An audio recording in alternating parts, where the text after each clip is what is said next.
Hello! So I have a couple of books to talk about today.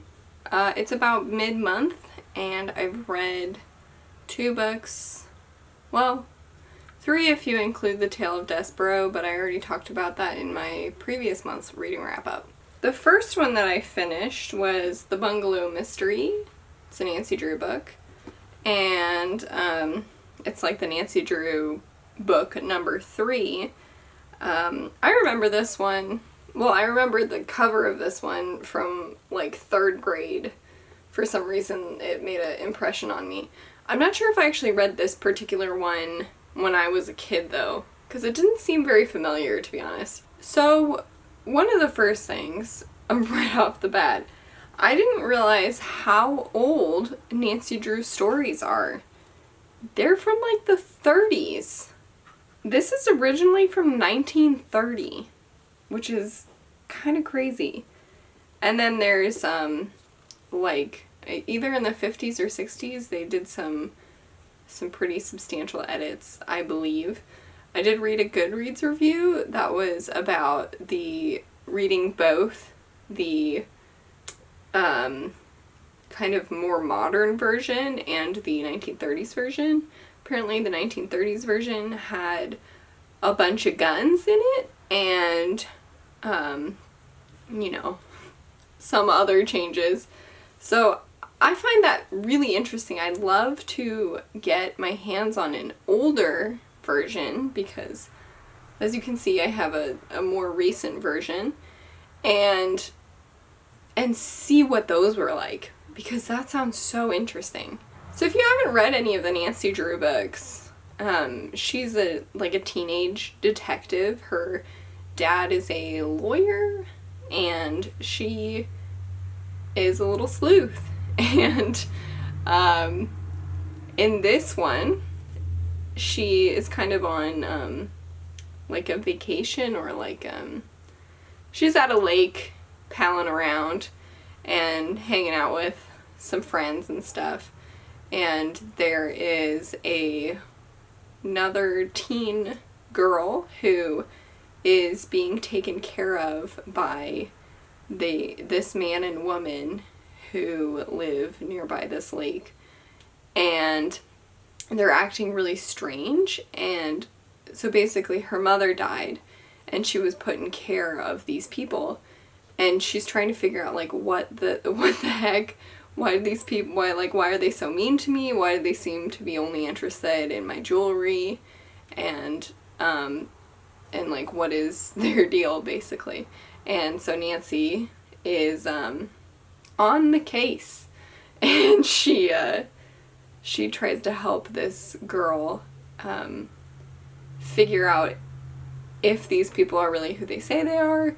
Who are these people? Why are they interested in what they're interested in?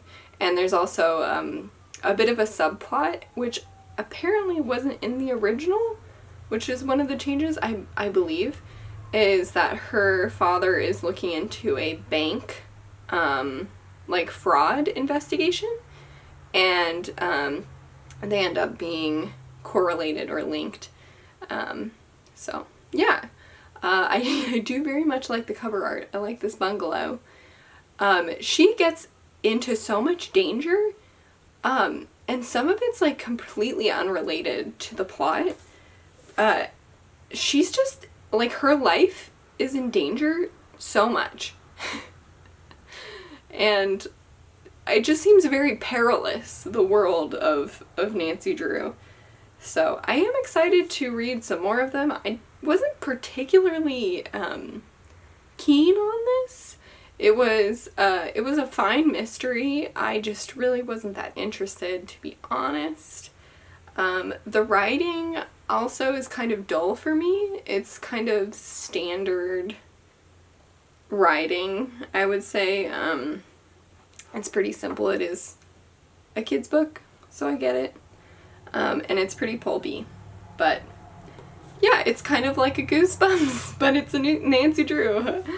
That's kind of normal. I've already talked about this like a ridiculous amount in my writing vlogs, but I read the book Becoming a Writer by Dorothea Brande. and I don't know if I am ever saying her name right, by the way. I hope I am. But she has written a book about, when is it from? It's from 1934, so I guess I'm just on a 1930s kick. Same with my music taste. So, this book is basically writing advice from the perspective of some key elements that writers may need before they start writing that isn't grammar or structure or plot or anything like that related. It's kind of like generally how to tap into the different sides of your mind that are needed for writing. So, for example, she talks a lot about the conscious and unconscious brain and how you have kind of like your, it's good, I guess it's kind of like an editing brain versus a writing brain, where you have your creative processes kind of going on in the background, and then you have your more purposeful and it has all of the rules and all of the like critical eye for your work. That's like your conscious brain, and it's kind of just like advice on how you can use both of those. It's more focused on, at least from my opinion, it's more focused on how you kind of become more of an intuitive writer. Like, a lot of the advice is, at least the advice that I needed to hear apparently, is how you can use your brain better for writing. And some of the tips that I thought were really interesting were like to write when you first wake up, write whatever, and then to write a short story in one sitting, to completely write it after you've thought about it. Like you think about it on like a Monday, and then you like don't purposefully think about it for the rest of the week, and then you sit down to write and you write the whole story basically. I thought that was pretty interesting. There's a lot of like elements in here, so I did read it at a slower pace while reading other things so that I could kind of absorb each lesson instead of just breezing over it. There's a lot about observing things more keenly and more curiously so that you can use that in your writing. She also stresses the importance of having a not language related hobby. So she almost is like, don't read books when you're writing. I think she does say that, which is not advice that I'm going to follow because I like reading too much and I feel like I can do both. My hubris, I know. So she does say to have some hobby that's not language related, because you'll build up all of this like pressure where you just want to get the words out because you've been stuck in your brain without words for so long. So I thought that was really interesting because I have found that that's the case sometimes. So it could be anything that's just like a wordless activity, which is sometimes a little bit hard for me because, and I feel like this might be the case with other people as well, I feel like if I'm listening to a podcast or listening to an audiobook or listening to YouTube videos or whatever, then I'm multitasking while I'm doing this wordless task, right? So if I'm pulling weeds in the garden, or if I'm weaving something or knitting something, I want to have something happening, because otherwise I feel like I'm not doing as much as I can. But the point is, with your writing brain, it will be having the seed of a story just being worked on constantly when you're not filling it with words.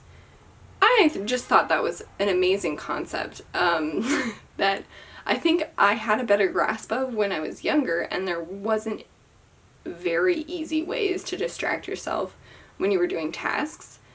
Because I didn't have a phone with like headphones or whatever, and I couldn't just like listen to whatever I wanted all of the time. And so if I was knitting alone in my room, I was knitting alone in my room in silence. And I just think that's maybe something key that I've lost recently about like something that would make me a more successful writer in terms of being able to think through stories and stuff like that. So anyway, I guess those are the 2 books that I've read. Hello, I have more books to talk about. It's now like almost mid-August, I think. It's like the 11th or something. But I forgot to wrap up some of my books. One I read quite a long time ago, probably like 3 weeks ago or 2 weeks ago, and that was Ecotopia. This was a book that I picked up at the thrift store kind of on a whim because I saw the cover and I was like, wow, this seems great. And I flipped through it, and I remember whatever page I was at, they were talking about, like, I don't know, sexual,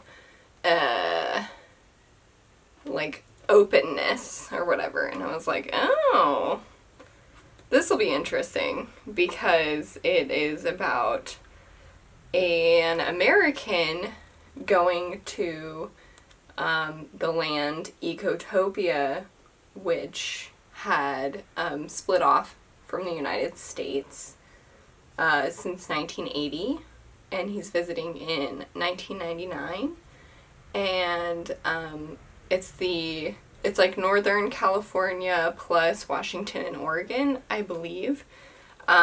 Basically the whole story takes place in like the Bay Area, so San Francisco, and then in the like North Bay area. So it's places that I'm familiar with, which I thought was fun. It was fun reading a science fiction or a like utopia type book set in a place that I'm very familiar with. So anyway, yeah, it is about this man who's a reporter or journalist who goes over kind of on a diplomatic mission to Ecotopia, which is a place that has seceded from the United States in order to kind of be a more ecological and I don't know how to describe the social structure, but they are very ecological based, I'll just put it that way, and are trying hard to work with nature instead of against nature. So anyway, I was expecting that there would be something that was kind of like bad or like dystopian about this new land, but it's not that kind of story, which was refreshing. It is just, hey, what if we had this different society? And there are some failings or whatever. There are some aspects of the society that this person is not comfortable with and is wishing will not be there, and there are concerns about how this society can last. Yeah, it is a utopia type thing. There's nothing drastically wrong. There's nothing super hidden, secret, and terrible about this society. And yeah, that's pretty much it. It does, yeah, it's definitely like one, I don't know if it's definitely one-sided, but it is a little bit one-sided in terms of like viewpoint. The man in the story is from the United States, but he doesn't, have like a huge amount of issue with the culture. he seems to fit in pretty easily, so there's not like a very strong voice in opposition to this society, I'll put it that way. And he does start to have relationships with the people in the society, and is comparing them to the relationships that he has at home. I thought it was a really interesting book. I tend to be a little bit, like, nature-y. I'm a little bit crunchy. And so, I mean, it didn't, like, totally offend me in any way. So, yeah. I thought it was nice. I thought it was pleasant. Yeah, I think I gave this a 4 out of 5. I generally just liked it, and some of the main character, he's hard for me to relate to. He's like a terrible father, and so I don't like that. Like, he just ignores his family entirely, which is annoying, and I don't think it's very redeemable how he handles that at the end, in my opinion. If you're gonna do that, you should fucking do that. You shouldn't then go to some other country and, you know, have fun all the time. So, anyway. The other characters were okay. It's not really character-based, I would say. I don't think the characters are very strong, but I don't really care that much. Unlike a lot of readers, and this is probably why I have such a problem with writing very good, compelling characters in my own work, I'm not, like, super dependent on the character to enjoy the work. In this, I thought the setting and the concept was really the compelling element that held the whole story together. So, that's my thoughts on this. I do recommend it. I thought it was pretty interesting. Good Omens. I just took it out of this sleeve because this I borrowed from a coworker, and I was planning on returning it to her, I think, on like Wednesday or something. It's now Sunday, by the way. And I just forgot about it, and I left it in my bag all day. So, anyway, this it's thicker than what I'm used to reading. Like, for example, compared to the Ecotopia book, which was quite thin. I mean, the text is pretty small, but anyway. I am more of a fan of, like, really short, compact standalones. I don't really do a lot of reading of, like, high fantasy, for example, that's, like, really long and has, like, a bunch of characters. This book is kind of long, and it has a lot of characters, so it was a little bit out of my comfort zone. But the subject, I really enjoyed. I recently read what are they called? His Dark Materials? Is that what the series is called? The Golden Compass books. I recently read that series this year, and I enjoy that type of subject, the kind of very rooted in like Christian stories or whatever, or biblical stories.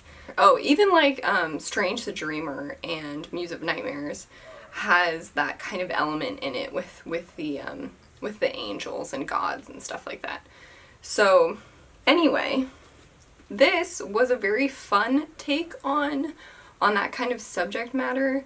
I do enjoy books kind of about, like, hell, that sounds weird, or like the afterlife and stuff like that. So this book is about the apocalypse. I haven't seen any of the series. There is a series now. I saw an ad for it right after I'd finished reading this book, and I was like, oh, this looks familiar. I was like, that must be Crowley or whatever. and it was. So, yeah, the characters in this book are very interesting. I really liked, I'm bad with names, so what's the little witch's name? Anathema. I really liked Anathema. I thought she was cute. And then just a lot of the characters are really interesting. Some of it is disturbing, I would say, because there are like the 4 horsemen of the apocalypse, and they are pretty bad. Like war, for example, is pretty bad. And, you know, everything else. So, yeah, this is basically about there is an angel and a demon who are fairly human in their actions. They've been on Earth for quite a long time, and they've grown quite attached to it. And they are kind of at ends because of who they are, but they're also teamed up together because there are some actions set in motion for the apocalypse to happen with the son of Satan, you know, and so there's some elements, especially at the beginning, it's about like, you know, this son of Satan and trying to influence good or bad this child, and then, you know, apocalypse stuff towards the middle to end, about how to stop it from happening, because nobody wants it except for, you know, heaven and hell are like, yeah, let's do it, let's fight it out. But like the people on Earth are like, no, please not. Including the main angel and main demon characters. I thought it was really fun. I have never read any Terry Pratchett books. I have read quite a few Neil Gaiman books, but only his work that is for like younger readers. Like I've read Stardust, Coraline, and The Graveyard Book, which are all like children's books. So, you know. Yeah, this was fun. I thought it was fun. I am interested in reading some Terry Pratchett. Yeah, I thought this was a solid book.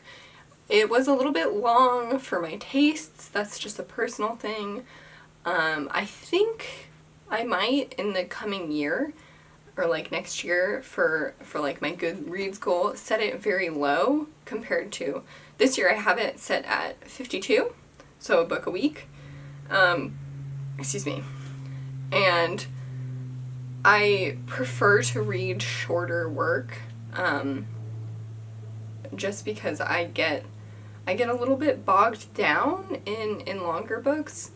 Like I want to stop, and that's happened with this one. I just was like, can this be over yet? Like, I don't care anymore. And maybe that's because I'm a little bit less of like a character-based reader, that characters can only carry me for so long, and when I've already heard the concept, I get a little bit bored. Which is all problems of myself and not of any writer or anything. So I'm thinking I might, in the future, maybe set it to 12 or 20 or something much lower than 52, so that I'm more encouraged to read the much longer books that I have, and maybe get into a habit of enjoying like the pace and the slowness of a much longer book. Because I would like to read, you can't see it, but here I have it. Let me adjust this so I can show you. Yeah, because here I have it and Kafka on the Shore, which I would like to read. These two. And then I would like to read this one, Midnight in the Garden of Good and Evil. This one's a bit longer. And also Snow. Also Memoirs of a Geisha. Basically everything here I haven't read yet. Yeah, basically I'd like to incentivize myself reading longer books, because I feel like I'm kind of missing out, even though I don't currently enjoy reading them very much. So yes, this was very good. 4 out of 5 stars.